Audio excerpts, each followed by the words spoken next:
memproduksi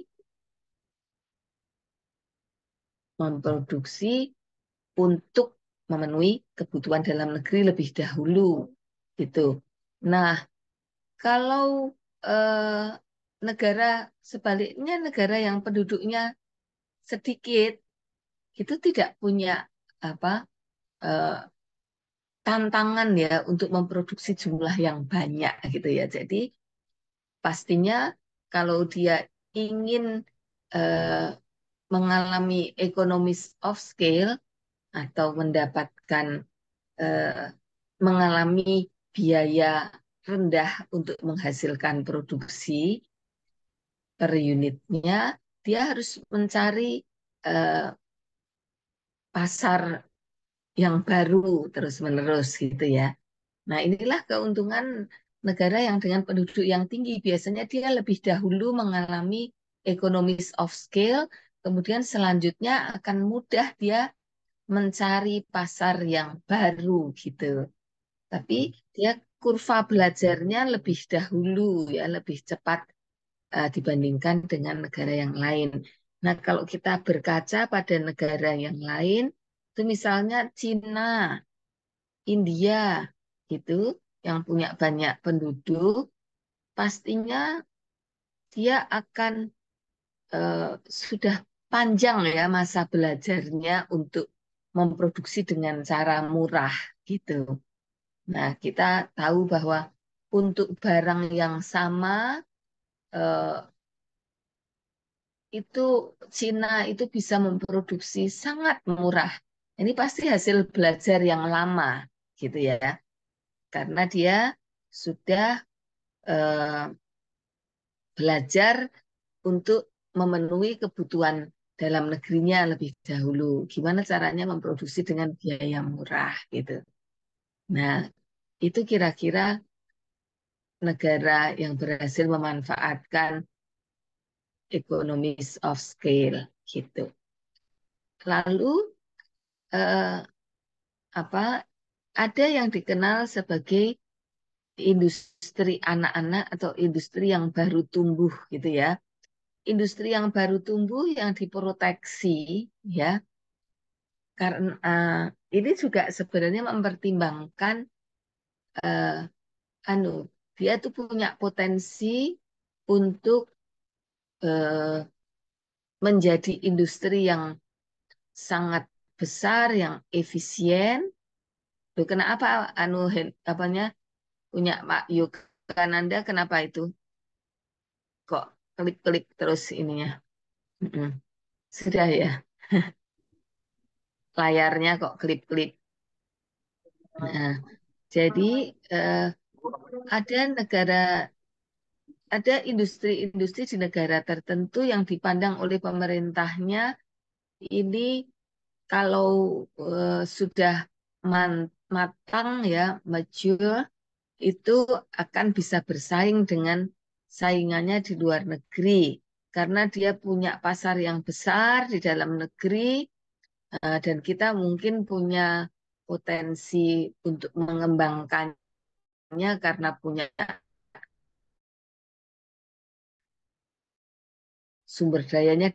Nah, maka eh, biasanya lalu pemerintah untuk sementara memberikan perlindungan ya, proteksi dengan cara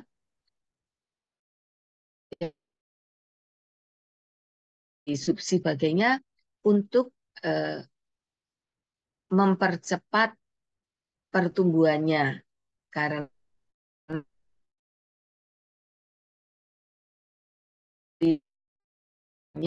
diharapkan sambil belajar gitu. Terus akhirnya kalau sudah matang sedikit demi sedikit itu subsidi dan pembebasan pajak dan sebagainya itu dilepaskan. Lalu akhirnya kita menjadi justru ekspor.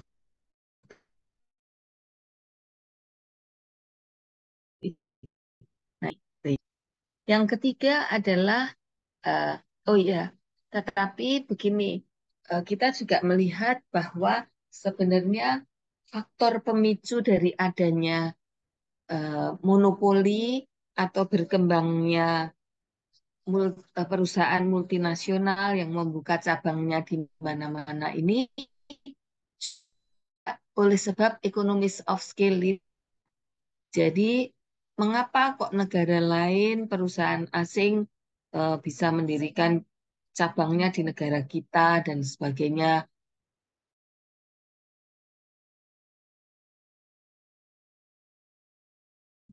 Nah, ini juga akibat dari ekonomi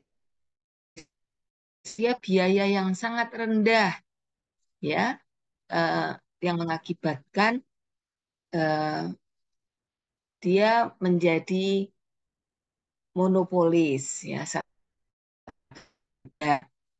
Kemudian bahkan dia bisa menjadi. Nah, tentu saja eh, baik, ya, baik bahwa para para konsumennya itu mendapatkan barang-barang yang murah, ya. Tetapi kemudian monopoli itu pasti ada kekurangannya karena apapun yang namanya monopoli itu lalu bisa menjadi sangat kuat, ya, bisa kemudian menentukan semuanya, ya, kita terhadap eh, perusahaan yang seperti itu lalu bisa menjadi menciptakan ketergantungan kita kepada pihak lain itu tidak bagus gitu. Terus yang ketiga adalah kemajuan teknologi, sumber dari keunggulan komparatif. Ada yang disebut dengan capital saving, labor saving, dan natural resources saving. Ini semuanya adalah teknologi, kemajuan teknologi. Yang pertama adalah teknologi yang menghemat modal, kemudian yang kedua teknologi yang menghemat tenaga kerja, dan teknologi yang menghemat sumber daya alam. Pastinya eh, pemicu dari inovasi teknologi itu biasanya adalah kelangkaan, ya. Kalau negara tidak mempunyai banyak tenaga kerja, pastinya dia akan berusaha melakukan inovasi-inovasi untuk eh, menggantikan kekurangan tenaga kerja tadi. Kemudian juga negara yang tidak punya banyak sumber daya alam, kan teknologi yang bisa menggantikan sumber daya alam. Nah, bagaimana dengan Indonesia misalnya? Kalau kita itu kaya apa-apa, ya punya banyak tenaga kerja, punya sumber daya alam yang melimpah. Nah, lalu kalau kita itu lambat dalam inovasi teknologi, ya sementara mungkin, ya.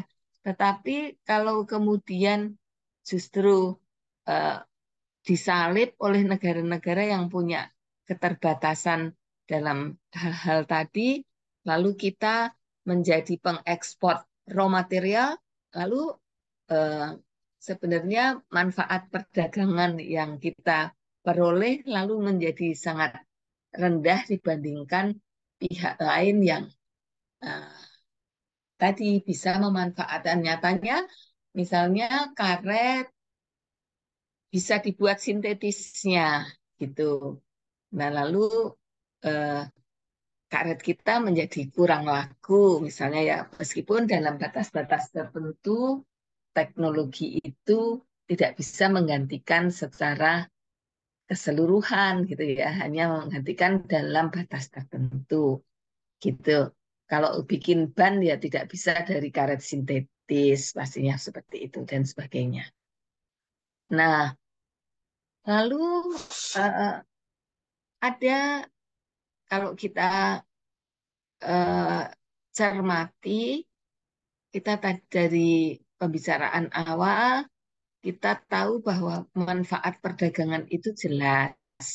Tetapi kalau kita melihat ada bentuk-bentuk eksploitasi ekonomi seperti pendirian eh, satu anak perusahaan di negara kita gitu, ya, yang sebenarnya tampaknya menguntungkan bagi kita, seolah-olah ada perdagangan antar kita dengan negara yang membuka perusahaan itu di sini, seolah-olah ya, tapi ternyata pada kenyataannya itu anak perusahaan tersebut itu mengirimkan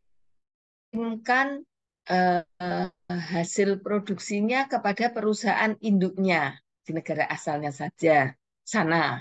Nah, ini sebenarnya bukan perdagangan karena misalnya dia di sini merakit sesuatu, membuat komponen-komponen tertentu ya. Kemudian ternyata produknya itu dikirimkan kembali kepada eh, di negara sana untuk eh, perusahaan induknya, lalu di sana dirakit dan sebagainya, kemudian kembali ke sini dipasarkan bentuk barangnya. Nah, ini seolah-olah itu bukan eh, seolah-olah berdagang dengan kita, tapi sebenarnya itu transaksi internal. Nah, ini penekanan produksinya itu pada kepentingan perusahaan induk. Nah, ini perlu dicermati, apa bukankah ini eksploitasi ekonomi, misalnya gitu. Lalu yang kedua, oh ya, lalu ini anu ditanggapi oleh para ekonom di tiap negara itu ada ekonomi mainstream ya, yang itu, tapi ada ekonomi yang lain yang disebut dengan yang mengontrolnya. Yang mengontrolnya itu disebut dengan eh, ekonom yang radikal ya istilahnya ya. Eh, Kalau tadi ekonomi mainstreamnya nggak apa-apa yang seperti itu, toh kita dapat pajaknya, dapat intip teknologinya, dapat membuka lapangan kerja dan sebagainya. Tapi lalu yang bantahan ekonom radikalnya, ya kalau begitu, kalau justru kita itu lalu dikendalikan oleh mereka karena ketergantungan kita kepada mereka, merasa senang dia di sini membuka lapangan kerja, dapat pajak, teknologi baru dapat diperoleh, tapi sebenarnya kalau ditimbang-timbang sebenarnya banyak kerugiannya kalau ekonom radikalnya bilang seperti itu. Sampai-sampai nanti mempengaruhi pemerintahan gitu, eh, berbagai macam kekhawatiran. Nah, lalu yang kedua, bentuk eksploitasi ekonomi itu seperti ini misalnya. Artinya gini, ini belum tentu terjadi, tetapi lalu perlu kita cermati. Negara maju mempunyai kekuatan ekonomi yang lebih besar. Nah, permainan unsur-unsur monopolistik di sektor-sektor industri di negara maju itu kadang-kadang memaksa industri di memaksa negara sedang berkembang itu membayar barang-barang impornya itu jauh lebih mahal dari yang seharusnya.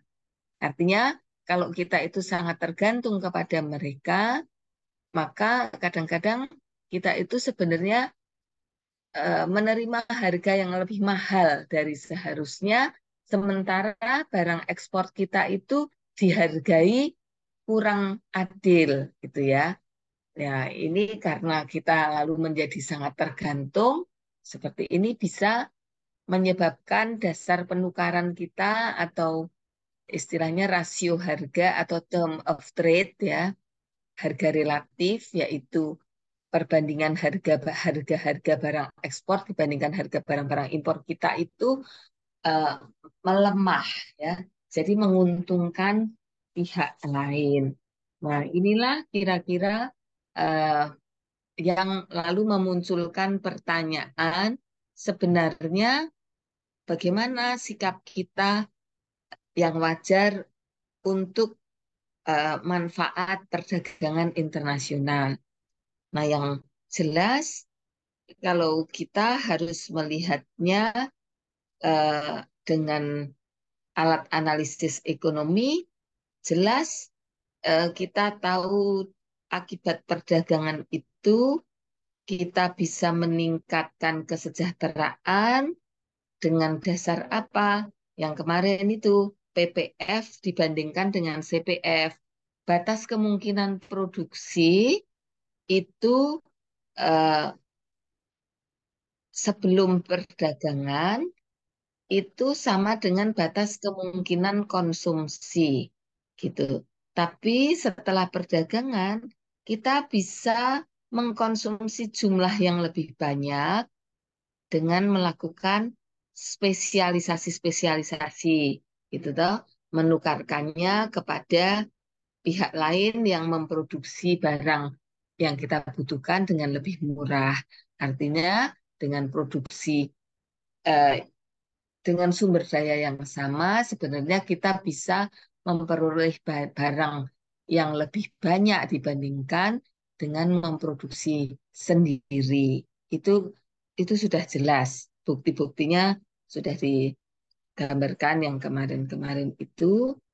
Nah, itu nanti yang akan kita sebut dengan perdagangan ada transformasi ya dari barang-barang atau sumber daya yang kita miliki itu menjadi barang-barang lain yang kita butuhkan. Nah, jadi transformasi ini sebenarnya kalau negara tidak melakukan perdagangan dengan pihak lain ya transformasinya hanya melalui produksi. Tapi kalau negara yang terbuka yang melakukan perdagangan dengan pihak lain, transformasinya selain melalui produksi, juga melalui perdagangan, gitu. Nah, lalu bagaimana tentang tadi bentuk-bentuk eksploitasi ekonomi? Nah, tinggal kita lalu cermati, apakah sebenarnya kita menerima sesuatu dengan adil atau tidak. Nah, adil atau tidak itu lalu kita cari sebabnya. Nah, lalu kira-kira untuk mendapatkan keadilan itu harus seperti apa? Kan seperti itu. Nah, kalau ada bentuk-bentuk eksploitasi ekonomi, pastinya ya kita mencegah yang seperti itu. Apakah benar dengan adanya investor asing di tempat kita, lalu teknologi baru mudah ditransfer ke kita.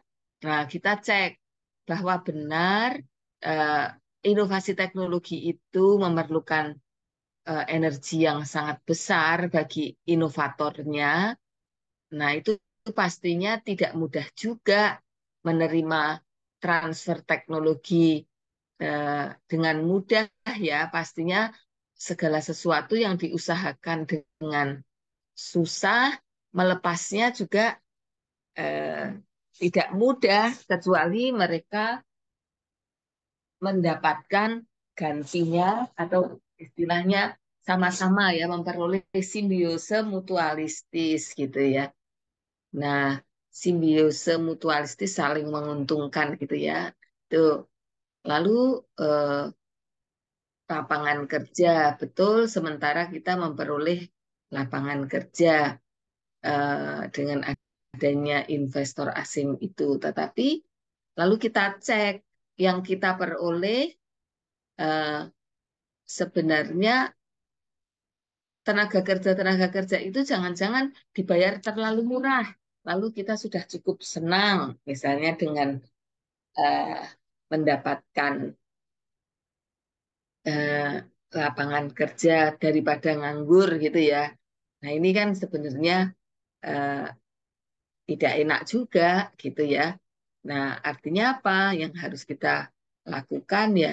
Kita sambil mengasah kemampuan kita eh, supaya tidak tergantung terhadap atau kepada eh, pekerjaan-pekerjaan yang diciptakan oleh pihak lain ya, tetapi kita juga bisa inovatif menciptakan lapangan usaha itu sendiri. Jangan-jangan nanti ribuan ribuan tenaga kerja gajinya sama dengan sekelompok expert gitu ya. Nah, sementara mungkin ya kalau kalau wajar atau tidaknya itu pasti dilihat dari nah, punya kompetensi apa gitu. Kalau memang kita punya kompetensi yang hebat, ya pastinya eh, akan wajar kalau kita menuntut gaji yang tinggi gitu ya, yang mendekati gitu. Kalau sama-sama punya kompetensi, ya artinya kita itu kalau nuntut-nuntut itu kan ya wajar ya. Tetapi kalau tidak mempunyai kompetensi yang hebat, ya memang lalu menjadi susah ya gitu. Artinya eh, kita akan bersikap wajar dengan data gitu ya. Data dan eh, apa namanya?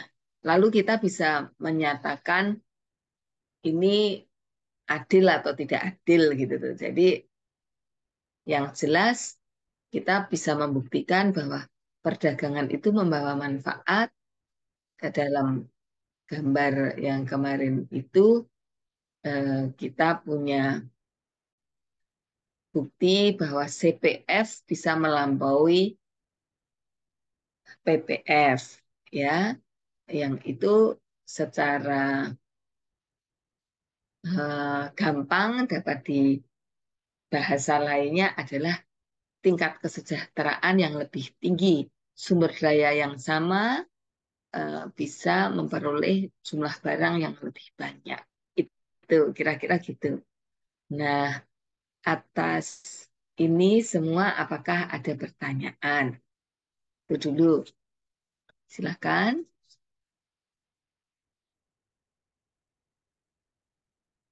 Nah, kalau tidak ada pertanyaan, kita akan melanjutkannya apa yang bagaimana sebenarnya kalau kita itu mengandalkan perekonomian di dalam negeri itu salah satunya dari perdagangan.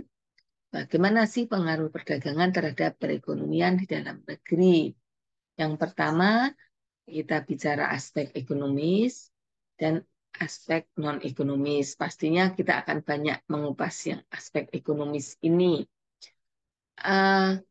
Ada yang disebut dengan pengaruh pada konsumsi. Ini sudah dijelaskan dengan baik terkait dengan CPF, ya.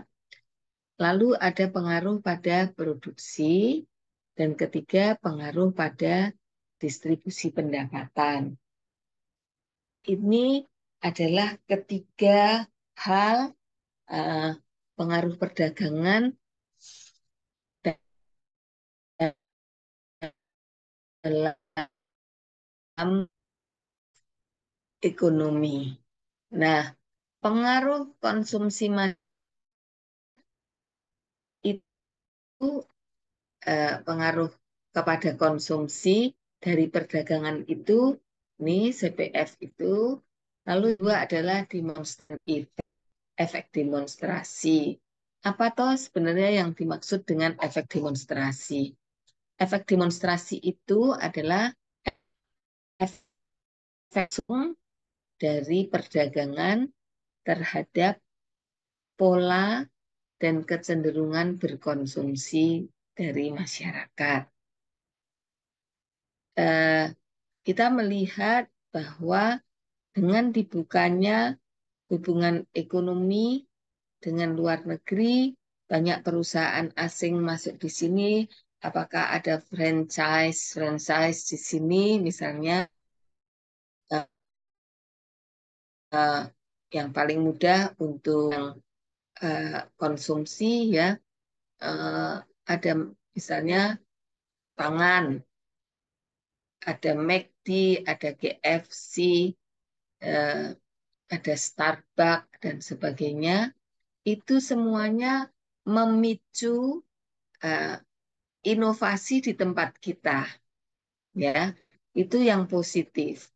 Jadi uh, kalau dulu orang tidak mengenal apa yang, oh ternyata ayam goreng itu bisa dibuat menjadi crispy seperti ini.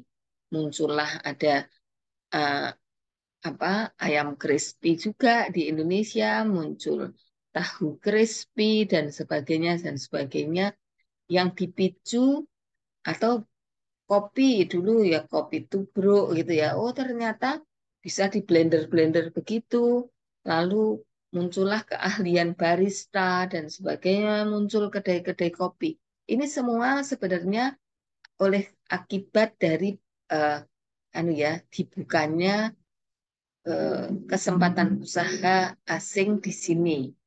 Nah, pengaruhnya itu bisa positif karena ini mendorong kemauan untuk berproduksi yang lebih besar, ya, seperti uh, kata John Stuart Mill ini, dibukanya perdagangan luar negeri ini pengaruhnya serupa dengan revolusi industri gitu. Jadi uh, lalu orang menjadi oh ternyata begitu. Tetapi sisi yang lain ada pengaruh negatifnya, yaitu eh, merangsang konsumsi yang berlebihan gitu ya. Jadi kalau sebuah pendapatan itu satu paket tertentu pendapatan, itu kan sebagian untuk konsumsi, sebagian untuk saving atau investasi gitu ya.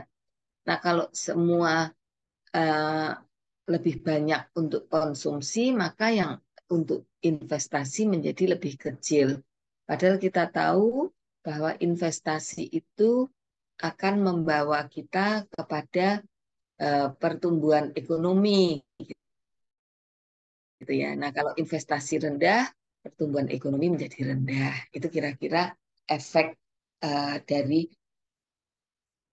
konsumsi, efek perdagangan terhadap konsumsi, yaitu tadi apa tentang efek demonstratif dan eh, bergesernya CPF ke atas. Ya, itu ini ada plus minusnya yang untuk efek demonstrasinya.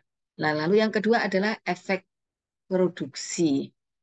Efek produksi dari perdagangan itu ya dengan kita eh, bermitra dagang, pastinya motif perdagangan muncul dari adanya keunggulan komparatif kita.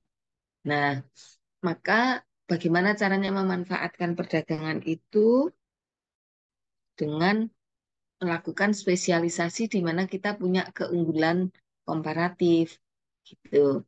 Nah, berdasarkan itu muncullah spesialisasi yang kita perlukan. Masalahnya adalah apakah spesialisasi dan perdagangan itu selalu membawa manfaat. Nah, seperti kita ini sekarang berkaca. Apakah benar kalau kita itu lalu setelah kita tahu sawit itu sangat hebat memberikan selama ini bisa diandalkan sebagai penghasil devisa yang besar dibandingkan komoditas yang lain, lalu apakah adakah kita uh, lalu melupakan komoditas-komoditas lain yang sebenarnya kita juga potensial bisa memproduksi yang banyak. Nah, rupanya itu sangat penting karena bisa saja terjadi ketidakstabilan pasar luar negeri. Jadi jangan sampai kita melakukan spesialisasi yang terlalu jauh. Pada harga yang apa tidak stabil, nanti suatu saat kita tidak mengharapkan terjadi, tapi lalu kita mengalami kerugian-kerugian. Nah, untuk itulah sebenarnya spesialisasi itu juga mengandung risiko, ya. Jadi risiko yang harus dibayarkan atau risiko yang terjadi manakala uh, tidak semuanya baik-baik saja istilahnya. Gitu artinya ada volatile ya, volatile ketidakstabilan di dalam harga dan sebagainya ini bahaya. Lalu Ya, tetapi artinya apa? Kita tidak perlu juga terlalu khawatir karena kita tuh tahu sebenarnya pola ya. Ada siklus eh, harga naik turunnya harga ini sebenarnya bisa dipelajari toh. Eh, siklus bagaimana siklus tahunannya, siklus bulanannya, sebesar apa range naik turunnya itu kan sebenarnya juga bisa dipelajari eh, dari data historisnya gitu. Lalu yang kedua adalah soal keamanan nasional, yaitu tadi kalau kita itu berspesialisasi, lalu sementara kita itu kebutuhan kita itu kan banyak ya, jadi kita punya punya banyak hal yang kita perlukan, maka ketergantungan terhadap pihak lain karena kita mau memanfaatkan keunggulan komparatif kita, misalnya lalu kita berspesialisasi yang sangat jauh, itu ada bahayanya juga. Kalau terjadi apa-apa dengan mitra dagang kita, itu. Jadi ketangguhan nasional kita, keamanan nasional bisa terganggu. Lalu yang ketiga adalah bicara dualisme sektor modern dan sektor tradisional. Eh, biasanya kalau kita itu lalu terlalu mengandalkan eh, sektor produksi tertentu yang selama ini kita anggap memberikan pendapatan yang tinggi, lalu kucuran dana apapun itu kan lalu kita prioritaskan untuk sektor tersebut ya. Bagaimana inovasi-inovasi teknologi yang perlu, kemudian bisa jadi juga eh, apa kebijakan-kebijakan untuk mengakselerasi itu lah gitu. Nah, akibatnya apa? Sama-sama sebenarnya menghasilkan, tapi yang dianggap prioritas karena menghasilkan yang banyak itu lalu meninggalkan yang satu gitu ya. Nah, itu sektor tradisional. Sementara yang sektor tradisional ini bisa jadi ini merupakan lapangan kerja dari sedemikian banyak orang gitu. Dan sektor tradisional ini bisa jadi juga malah tidak terlalu terganggu ya kalau ada masalah-masalah global gitu. Nah, namanya saja sektor tradisional. Pasti aksesabilitasnya terhadap hal-hal di luar ini mungkin menjadi lebih rendah gitu ya. Jadi eh, kalau ada kasus seperti itu, ini akibatnya akan eh, ada gap yang besar ya, kesenjangan antara mereka yang berkecimpung di dalam sektor modern dengan sektor tradisional itu. Nah, lalu kalau ada eh, apa? Kita ingat dulu waktu masa pada waktu resesi ya, krisis moneter. Krisis moneter itu pasti yang terdampak paling besar itu pertama sektor modern gitu. Sementara ya lalu yang menjadi penyelamat itu justru sektor tradisional ya pada saat itu yang tidak begitu terkena dengan naiknya. Nah, yang kayak gitu ini eh, sebenarnya menjadi apa ya pertimbangan-pertimbangan gitu. Nah, UMKM dan sebagainya itu kita selamatkan untuk tumbuh dengan seimbang dengan sektor modern. Terus eh, terkait dengan apa tadi? Ini kan terkait dengan spesialisasi. Lalu Fan for surplus. Apa yang kenaikan investable surplus? Investable surplus itu apa? Itu adalah surplus yang dapat diinvestasikan. Kalau pendapatan real kita itu lebih tinggi akibat adanya perdagangan, maka tentu saja ada sumber ekonomi yang lebih besar untuk diinvestasikan. Akibatnya pertumbuhan ekonomi lebih tinggi. Yang perlu dicermati adalah ada beberapa catatan tentang pengaruh pendapatan lewat surplus yang dapat diinvestasikan tersebut. Apakah manfaatnya itu lebih banyak untuk masyarakat kita atau sebenarnya eh, investasi tadi lebih lain? Maka kita mengenal konsep, sebentar ini agak labil ya anunya internet saya. Ya. Ada konsep yang disebut dengan gross national product dan gross domestic product. Apa yang disebut dengan gross national product? Kalau kita national, itu artinya kita bicara uh,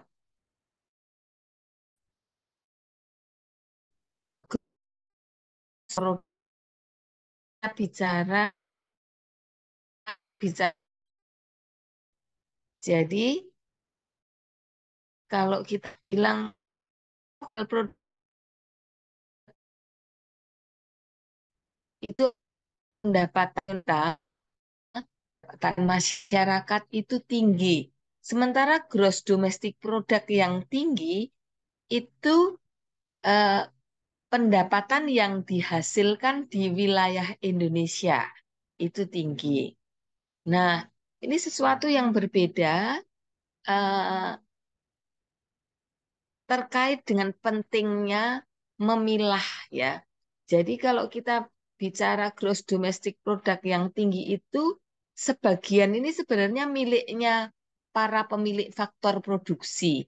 Kalau ternyata banyak investor asing yang bekerja di Indonesia, maka kalau kita menghitung gross national product itu harus mengeluarkan apa yang dimiliki oleh para investor tadi, gajinya para expert dari luar negeri, lalu apa namanya bunga modal dan sebagainya itu harus dikembalikan kepada pemiliknya. Kalau kita ngitung gross national product gitu. Jadi apakah benar-benar pendapatan itu dapat diterjemahkan menjadi milik masyarakat kita? Itu yang paling penting. Nah, lalu, kalau begitu, investor asing kerja di Indonesia itu tidak penting. Oh ya, sangat penting. Karena bisa jadi kita memang tidak bisa mengolah eh, banyak hal karena kita tidak punya banyak duit, tidak punya teknologinya, belum punya. Nah, tetapi lalu berapa yang akhirnya menjadi pendapatan kita itu memang juga penting gitu.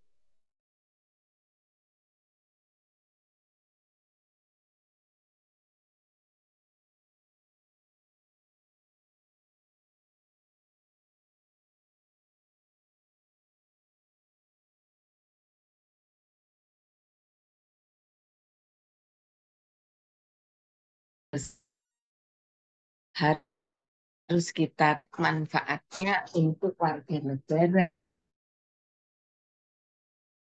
gitu ya. Lalu eh, eh, dari segi pertumbuhan ekonomi berarti beras serta diinvestasikan saja investasi dalam negeri itu. Terus lalu ada istilah ekonomi versus pembangunan.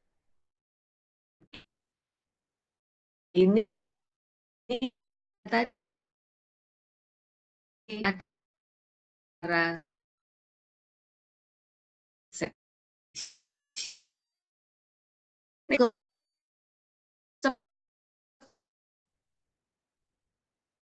tetap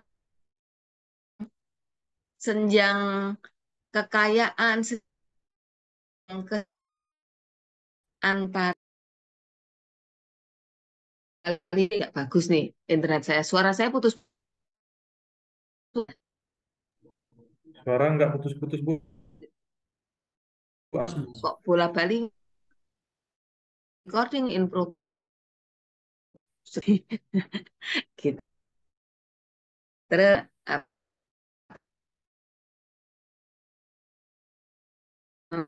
anu pasti untuk berapa realisasinya untuk investasi. Nah, apakah pembangunan ekonomi sih, lalu kesimpulannya bisa kita tarik di sini nih. Lalu selanjutnya efek terhadap produksi yang disebut dengan force. Adam Smith itu perdagangan luar negeri itu membuka daerah pasar baru. Jadi eh, tadinya banyak sumber ekonomi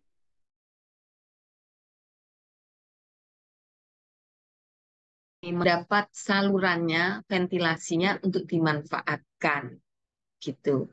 Bagaimana bisa? Nah ya, kalau kita itu punya hubungan ekonomi dengan pihak luar, maka kita bisa melakukan kontrak-kontrak, eh, yaitu tadi boleh investasi di dalam negeri kita sejauh eh, apa mereka membawa apa? Membawa modal, membawa teknologi, tapi tolong eh, manfaatkan tenaga-tenaga kerja kami dan sebagainya itu.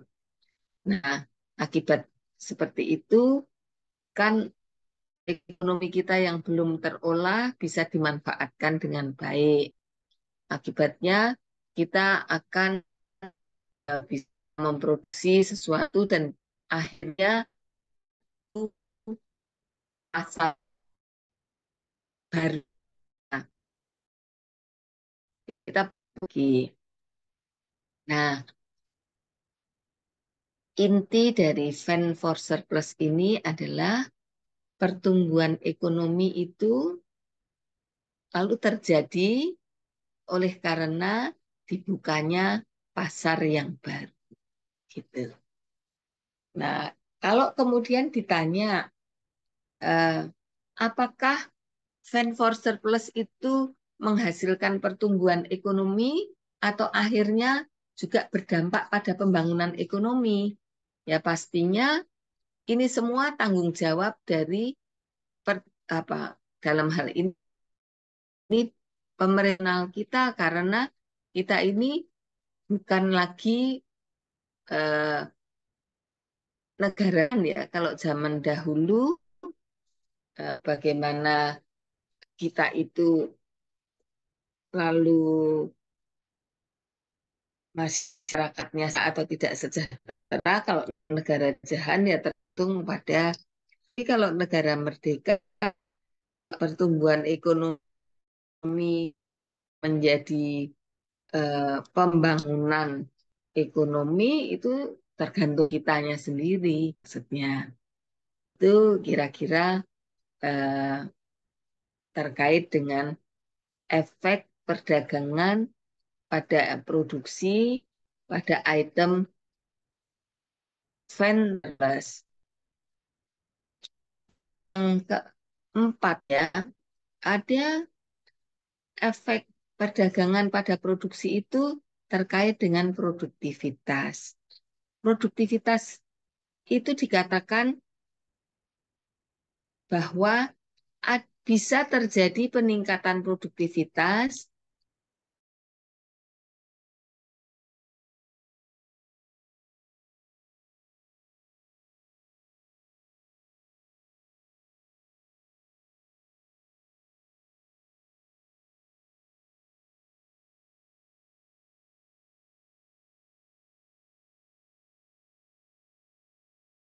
adopsinya dan mengadopsinya dan nah, apa namanya belajar yang lebih eh, lanjut gitu. Yang ketiga, rupanya perdagangan itu juga membawa rangsangan persaingan. Bagaimana? Nah, kalau sumber peningkatan efisiensi itu eh, selain melalui teknologi bisa lewat pasar. Maksudnya apa? Kita berikan contoh dalam kasus monopoli. Misalnya suatu saat ada industri tertentu diberi kesempatan menjadi satu-satunya industri di dalam negeri kita eh, untuk menyediakan barang tertentu yang dibutuhkan oleh masyarakat, barang atau jasa. Tapi eh, ternyata dalam penilaian itu banyak ketidakefisienan.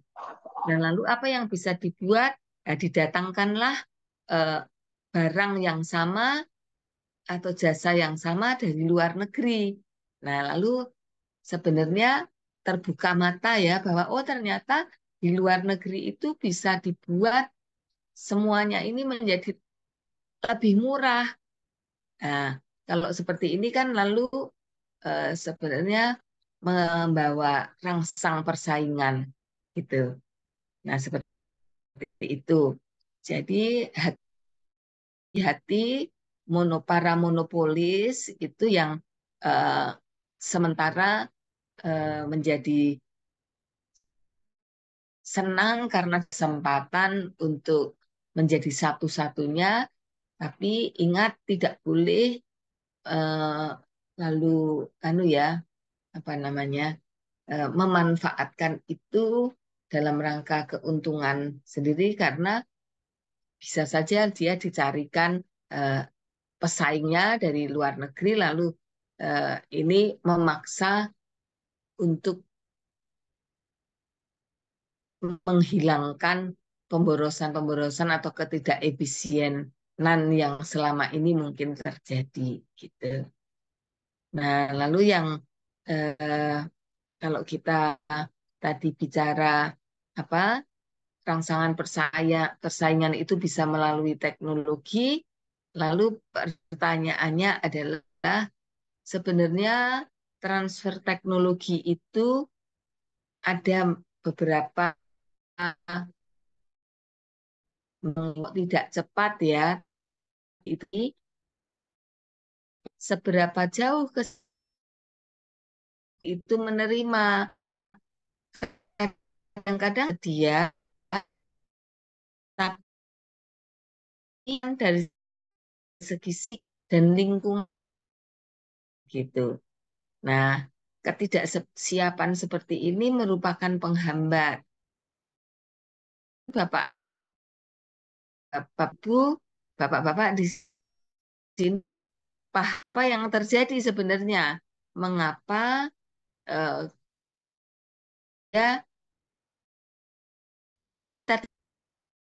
kalau kenyataannya share ya, sisi ke wah,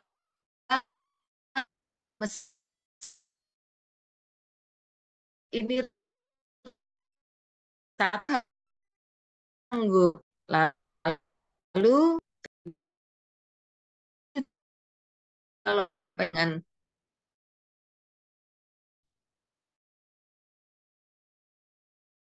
rusak ini kalau ke yang sharing sharing para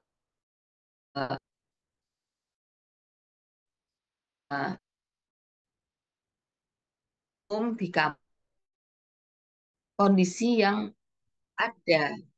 Artinya apa? Misalnya mesin ini dibuat dalam eh, dengan panjang sayap seperti ini, padahal jarak tanam kita seperti ini. Lalu ini tidak mungkin digunakan. Ya pastinya kalau yang seperti itu tidak dibeli ya, tetapi eh, modifikasi-modifikasi yang perlu dilakukan itu sebenarnya lalu menjadi pertimbangan-pertimbangan kita untuk meng- mengadopsi teknologi tertentu di tempat kita, kayak seperti itu. Belum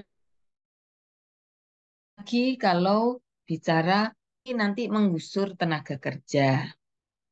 Kalau menggusur tenaga kerja itu sementara keamanan eh, perusahaan tertentu untuk beroperasi di suatu daerah itu kadang-kadang ada hubungannya dengan kenyamanan penduduk. Nah, kalau kenyamanan penduduk terganggu oleh karena eh, ada kesempatan yang hilang, jangan-jangan lalu eksistensi perusahaan terancam, misalnya dan sebagainya. Gitu. Nah, ini bisa bisa diceritakan apa bisa sharing ya. Yang kedua adalah seberapa jauh sebenarnya kesediaan negara maju atau perusahaan asing di negara tersebut bersedia memberi dan mengajar teknologi baru. Nah, etikat ini perlu ditanyakan, mengingat ya memang teknologi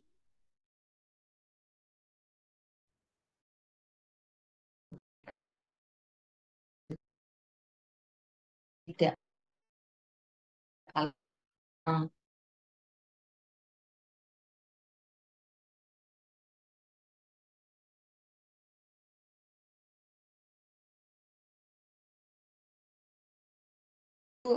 apakah sebenarnya eh,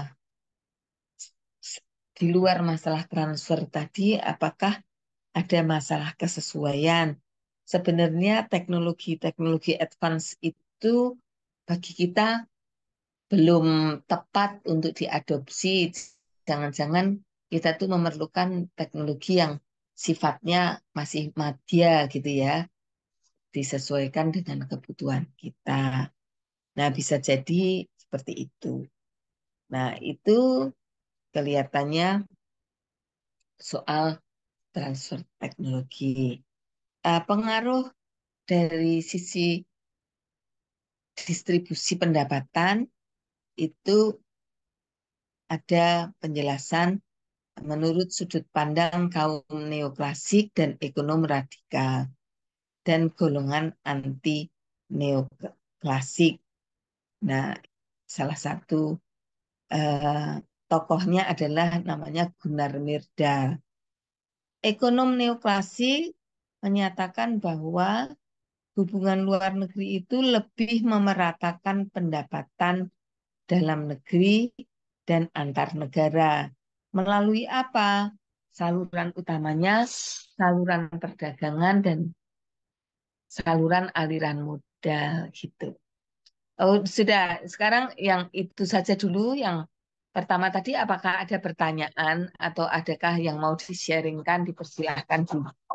Kalau tidak, nanti kita, saya kira sampai ini dulu nanti kita teruskan. Karena ya memang di tempat lain sudah ada yang jam 10 malam ini ya. Silakan. Apakah ada yang mau di-sharingkan?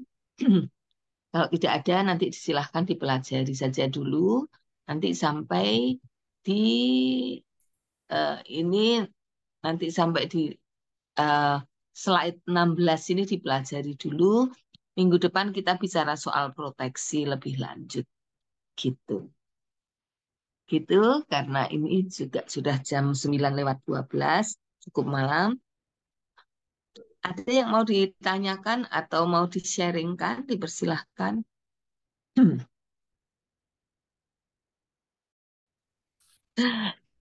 Kalau tidak ada, ya tidak apa-apa. Itu Bu, Gitu. mungkin Ya, bahannya bisa komplit. Bahannya, Bu? bahannya sudah ya. Bahannya sudah dikirimkan ke Pak Yoga toh? Iya, iya. Betul enggak?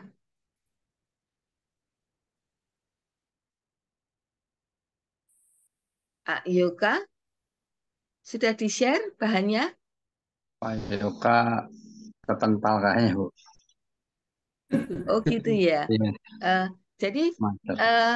saya ceknya sebentar. Saya cek. Kelihatannya saya sudah mengirimkan. Sebentar, sebentar. Tak ceknya dulu. Tak Yang minimize. sudah yang lanjutan itu, Bu. Yang lanjutan toh? Sudah toh? Iya, yang Sudah depan ya? kayaknya belum, Mas. Yang depan kayaknya belum.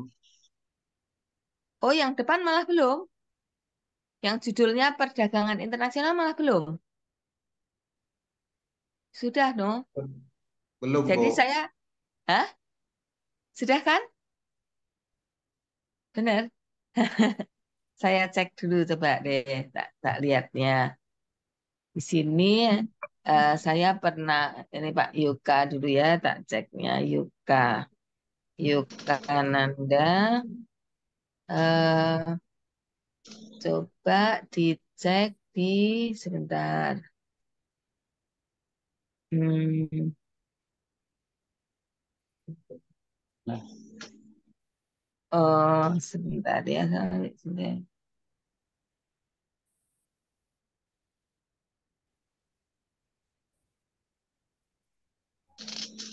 Oh, anu apa namanya? Harus ke atas, harus apa? Harus dilihat di handphone saya. Dan nanti saya cek lagi saja. eh, tapi yang jelas saya sudah mengirimkan dua hal itu kelihatannya gitu. Coba nanti saya cek lagi ya Pak ya. Gitu. Ya Bu. Eh, untuk itu saya kira kita akhiri saja nggak apa-apa dan kita akan lanjutkan untuk besok kita kuliah diselesaikan. Eh, eh, besok itu kita kuliah lagi enggak untuk kelas ini? Tidak ya? Eh, Jam Jam satu kuliah apa Bu. satu. enggak? jam Kuliah satu ya? biasanya, Bu. Oh, jam Iya, Bu. 1. Oke. Oh ya, ini Pak Yoga, Mas Pak Yoga ada. Pak Yoga, Iya, Bu. apakah Laptop saya mati, Bu. kenapa Nggak ada kendala lagi. Iya, Bu. Gimana, Bu? saya apakah sudah kirim materi yang pertama dan kedua perdagangan internasional ini? Yang pertama judul besarnya adalah perdagangan internasional, yang kedua lanjutan. Benarkah? Yang lanjutan, Bu, yang saya sudah Yang terima. pertama belum? Yang pertama Yang malah belum. yang pertama malah belum, Bu. Oh gitu. Oke, Sama oke. yang ini belum saya dapat. Oke. Jadi yang pertama malah belum. Jadi yang ini tak tak bukakan ya. Coba sebentar. Apakah Yang benar ini, Bu, yang yang yang sekarang Ibu presentasi belum dapat, Bu.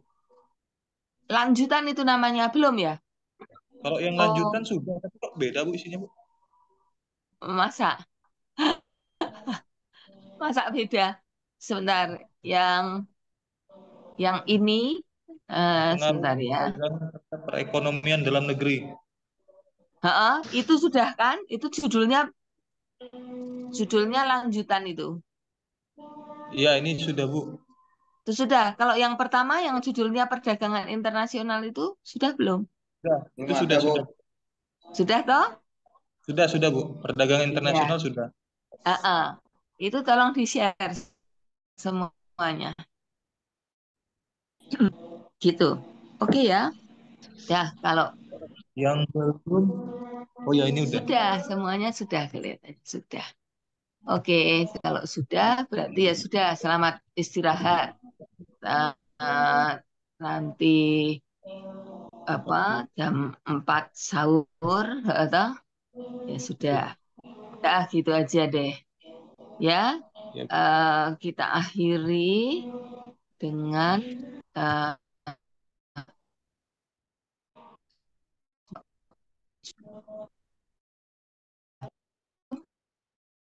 boleh kamu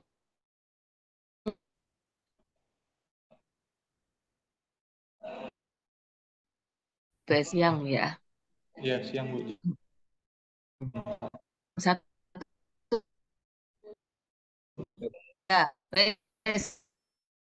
Ah. Sampai Oh, ketemu makasih ya. Bu.